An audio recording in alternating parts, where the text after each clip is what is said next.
best example I know is a study of 79,000 men followed over 20 years, in which it was found that men who consumed cooked tomatoes 2 to 3 times a week had up to a 50% reduction in their risk of developing prostate cancer.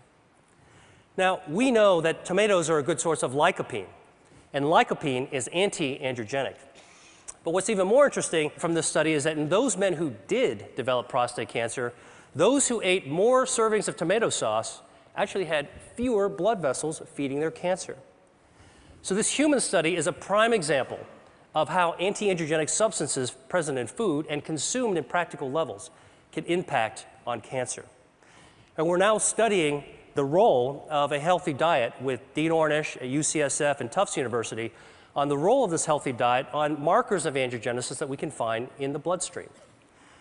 Now, obviously, what I've shared with you has some far-ranging implications even beyond cancer research, because if we're right, it could impact on consumer education, food services, public health, and even the insurance industry.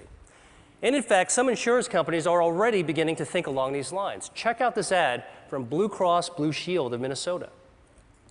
And for many people around the world, dietary cancer prevention may be the only practical solution, because not everybody can afford expensive end-stage cancer treatments, but everybody could benefit from a healthy diet based on local, sustainable, anti-androgenic crops.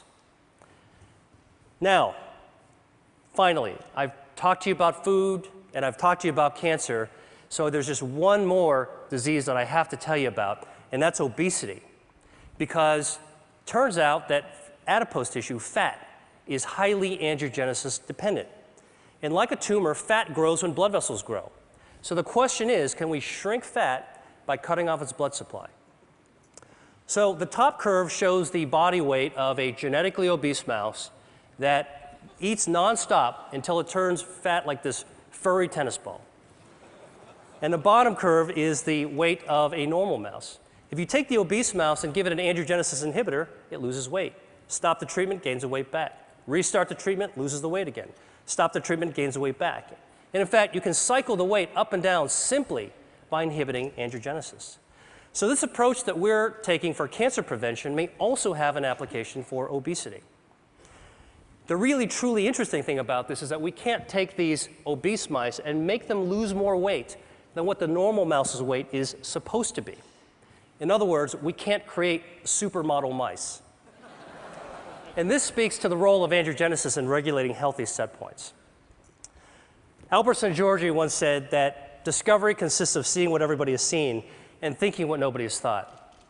I hope I've convinced you that for diseases like cancer, obesity, and other conditions, that there may be a great power in attacking their common denominator, angiogenesis.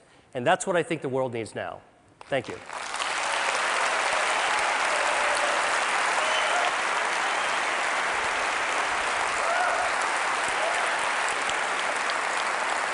I have a few questions for you. So these drugs they're not exactly in mainstream cancer treatments right now.